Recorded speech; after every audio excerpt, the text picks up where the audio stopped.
Imagine a world where the weather didn't matter. A world where you could grow tomatoes, lettuce, and a whole host of other fruits and vegetables, even when it's 30 below. Welcome to Ted Marshallton's world. We can be indoors, so you could set this like clockwork. It's high noon all day, every day, 24/7. In Ted's world, plants aren't affected by drought, cold, or any other plight affecting farmers today.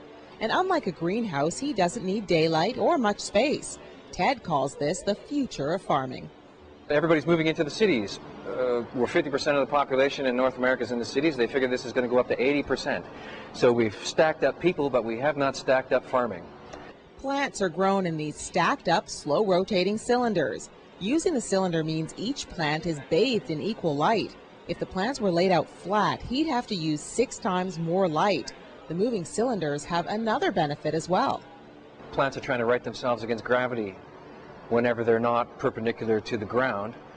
So if you turn a tomato plant on its side, a nice pliable week-old tomato plant, it will make a 90-degree turn back up against gravity in 15 minutes. And here's the really cool part. Ted says because the plants are constantly turning in the cylinder, they're always fighting against gravity. And that constant battle forces extra nutrients to the stems, making bigger, stronger, faster-growing plants. We've noticed as much as a factor 5 increase in the growth rate of the plants versus something that's just sitting stagnant, even with the same conditions. We did romaine lettuce. The seed packet said 60 to 75 days, and we were done in 15 days. He says he uses about 1% of the water used on a field farm and far less space.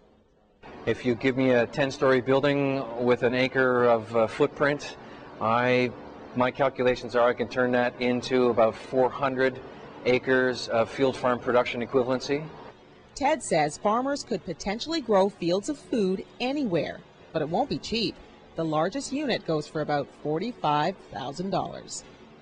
All these units are available for sale and will soon be available for lease. If you'd like more information, you can log on to the website at www.omegagarden.com. For the Weather Network, I'm Ogun Abosi in Vancouver.